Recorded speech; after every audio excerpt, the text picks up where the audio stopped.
Dedicated है हमारे शूरवीरों के नाम। तो आज हमारे साथ एक ऐसी शूरवीर है लिसनर्स जिसने कमाल कर दिया है।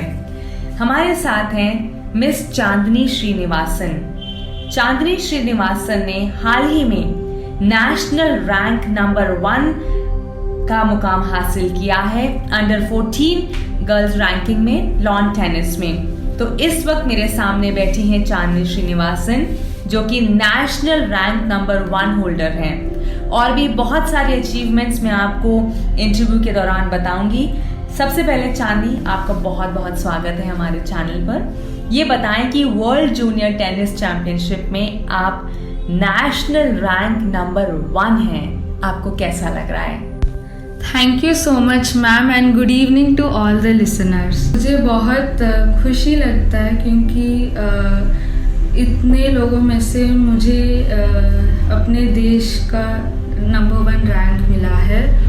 I feel blessed where I am today.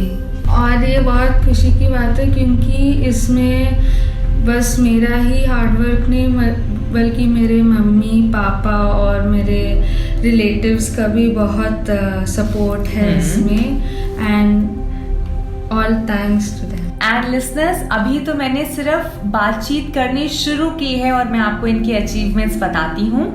चांदनी श्रीनिवासन ने अंडर 14 एज ग्रुप में हमारे देश को रिप्रेजेंट करना था, ऑस्ट्रेलिया में सिलेक्ट हो गई थी, लेकिन बिकॉज ऑफ कोविड वो जा नहीं पाई। लेकिन ये अपने आप में बहुत बड़ी बात है लिसनर्स कि इतनी छोटी उम्र में इतने बड़े मुकाम हासिल किए हैं। इसके अलावा एशियन टेनिस चैंपियनशिप में अंडर 12 एज ग्रुप में चांदनी ने इंडिया को प्रेजेंट किया है कजाकिस्तान में 2018 में। अब ये बात है लिस्टर्स सोचने वाली कि इतनी छोटी सी उम्र में अगर चांदनी ने ये सब मुकाम हासिल किया तो चांदनी ने शुरुआत कब की? क्या आप जानते हैं कि चांदनी श्रीनिवासन जब महज 7 साल की थी तब उनके हाथ में रैकेट था और वो बकायदा प्रैक्टिस के लिए जाना उन्होंने शुरू कर दिया था। अब जब मैं चांदनी के घर आई हूँ लिसनर्स तो मैंने यहाँ पर इनकी पिक्चर्स देखी हैं। इनके घर में इनकी बहुत सारी ऐसी पिक्चर्स हैं जो लेड आउट हैं। एंड एक पिक्चर है चांदनी श्रीनिवासन की, वो महज 1.5 साल की हैं और उनके हाथ में टेनिस रैकेट है। तो चांदनी, जब आप 7 साल की थी आपने टेनिस की प्रैक्टिस शुरू कर दी थी, कोचिंग शुरू कर दी थी लेनी। तो ये जर्नी कैसे स्टार्ट हुई?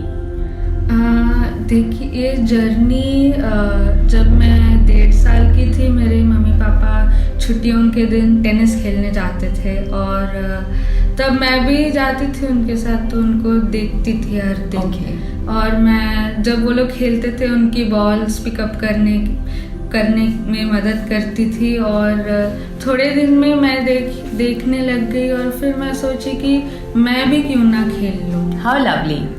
और मैं अपने पापा को पूछती थी आप उनका रैकेट दे और थोड़ा बॉल्स फेंक दे ताकि मैं भी 2-3 शॉट मार सकूं, लेकिन उनका रैकेट मुझसे भी बड़ा था।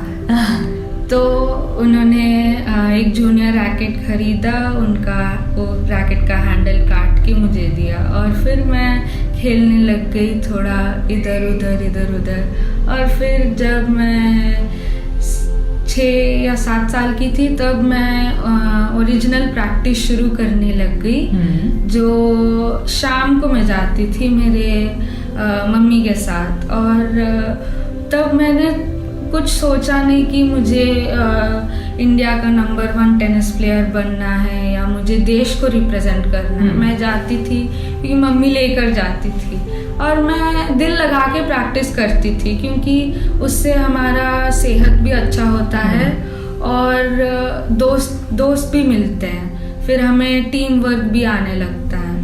तो जब मैंने अपना पहला टूर्नामेंट जीता तब मुझे बहुत इंटरेस्ट आने लग गया टेनिस में। लिसनर्स कहते हैं कि जो मंजिलों को पाने की चाहत रखते हैं वो समुंदर पे भी पत्थरों के पुल बना लेते हैं। पंखों को खोल जमाना सिर्फ उड़ान देखता है, जिनमें अकेले चलने के हुनर होते हैं आखिर में उनके पीछे काफिले होते हैं। अब देखिए लिसनर्स, कमाल की बात यह है कि जब चांदनी महज 7.5-8 साल की थी तब उन्होंने हैदराबाद में पहला टूर्नामेंट खेला, वो जीत गई और उसके बाद ऐसा लगा जैसे मानो अवार्ड्स की सेरेमनी ही एक तरह से शुरू हो गई हो। चांदनी ने एक वक्त ऐसा था जब अंडर 10 और अंडर 12 कैटेगरी में दोनों ही टूर्नामेंट्स जीते थे एक ही दिन में। लिसनर्स, इस वक्त जब मैंने चांदनी के घर में आकर इनसे मैंने मुलाकात की और इनके घर में देखा कि एक बाकायदा शेल्फ है जिसमें हंड्रेड्स ऑफ ट्रॉफीज हैं, और अगर आप उन्हें काउंट करें तो प्रिसाइसली 93 ट्रॉफीज हैं जो चांदनी ने टेनिस में अपने मुकाम को इस यहाँ तक अपनी इस जर्नी को लेकर आई हैं। तो चांदनी, अब ये बताएं कि इनिशियल स्ट्रगल जो एक होता है, आपको पता नहीं होता कि क्या आप इतनी बड़ी एक अचीवमेंट हासिल कर लेंगे कि एक वक्त आप नेशनल रैंक नंबर 1 होंगे, ये बहुत बाद की बात है। तो इनिशियल स्ट्रगल होता है कि जब बच्चे घर पर बैठकर टीवी देख रहे हैं या पिज्जाज खा रहे हैं, आप कोर्ट पर जा कर के प्रैक्टिस करती थी, तो वो टाइम कैसा था?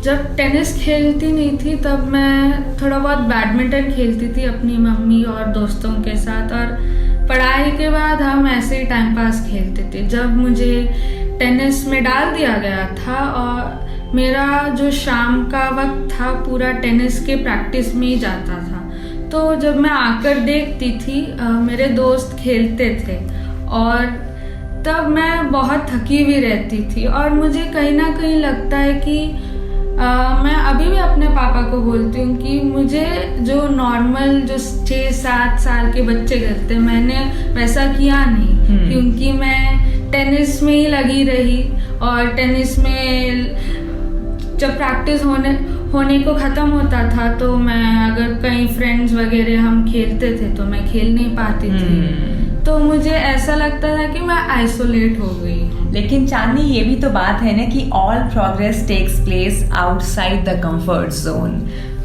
आपने अपना पूरा कंफर्ट जोन जो है उसको त्याग दिया, आपने ये सोचा कि नहीं, मुझे अपनी कंट्री को रिप्रेजेंट करना है। एक बार आपने ऐसी कोई बात अपने पेरेंट्स से कभी किसी ज़माने में कही? जब मैं 9 साल की थी, मैं एक कोच ने मुझे पूछा था कि अगर टेनिस खेलना है तो आपको करना क्या है टेनिस खेलते। तो मैंने सोचा था कि मैं टेनिस तो खेलूंगी लेकिन कुछ करे बिना थोड़ी ना मैं खेलूंगी। तो मैंने बोला कि मुझे देश को रिप्रेजेंट करना है। वाओ! इंडिया को कोई भी टूर्नामेंट में मैं रिप्रेजेंट करूंगी तो मुझे बहुत खुशी होगी, क्योंकि इंडिया एक ऐसी कंट्री है कि it's like my pride. I am proud to be an Indian. तो मैंने उनको बोला, तो उन्होंने एक टारगेट दिया था कि you have to get 100 trophies, and मैं अभी तक मैं 93 पे ही अटकी हूँ, लेकिन अभी कोविड के कारण कोई टूर्नामेंट्स नहीं चल रहे, लेकिन आई प्रॉमिस तुम कि आई विल 100 में कैसे ना कैसे करूँगी मैं। क्या बात है! कहते हैं कि रफ्तार मेरी धीमी ही सही पर उड़ान मेरी सबसे लंबी है, यूं ही नहीं मिलती राही को मंजिल, एक जुनून सा दिल में जगाना होता है। पूछा चिड़िया से कैसे बना आशियाना, बोली भरनी पड़ती है उड़ान कई बार, तिनका तिनका उठाना होता है। तो चांदनी, अब ये बताइए कि आगे आने वाले टाइम में आपने अपना टेनिस में ही करियर सोचा है, राइट? लेकिन इतनी सारी अचीवमेंट्स जब आपके पास हैं तो इन अचीवमेंट्स में आपकी सबसे फेवरेट कौन सी है? मेरे 3-4 फेवरेट है, क्योंकि हर चीज़ का महत्व अलग है उसमें। बिल्कुल। तो अगर मैं उसमें से मैं 3-4 में से चुन नहीं पाती हूँ।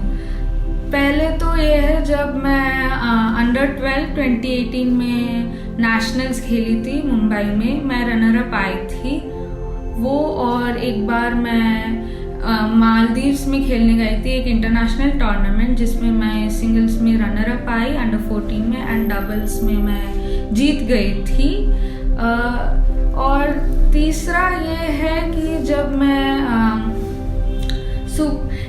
एशियन जीती थी अहमदाबाद में, जहाँ पे पूरे एशिया से लोग आके खेलते, उसमें मैंने डबल टाइटल जीता, मतलब सिंगल्स की भी विनर रही और डबल्स की भी विनर रही। ये तीनों भी मेरे सबसे फेवरेट हैं। क्या बात है। अब ये बताएं चांदनी कि हम सभी के कुछ ना कुछ एक आइडल्स होते हैं जिन्हें देख करके हम इंस्पायर होते हैं, तो टेनिस में किसको देख के आपको बहुत ज़्यादा मोटिवेशन मिलती है? मुझे ऐसा देखा जाए तो मुझे मेल और फीमेल में दो स्पेशल लोग पसंद थे। पहली जो वुमेन्स में थी, महिलाओं में सेरेना विलियम्स, वो बहुत स्ट्रॉन्ग है एंड बहुत पावरफुल है वो, तो उनको देख के मुझे भी करना था। एंड जो पुरुष थे उनमें मुझे रॉजर फेडरर बहुत पसंद है। पहले ये बात क्योंकि मम्मी भी उनका बहुत बड़ी फैन रही, तो उनको देखकर मुझे भी ऐसे उनका मैं फैन हो गई। और जब मैं गेम को अंडरस्टैंड करने लग गई तो मुझे सच्ची में पता चला कि मैं रियल फैन हूँ क्योंकि उनका गेम अच्छा है। अच्छा चांदनी, एक बात बताओ कि अभी तो आप अंडर 14 रैंकिंग में नेशनल प्लेयर हैं।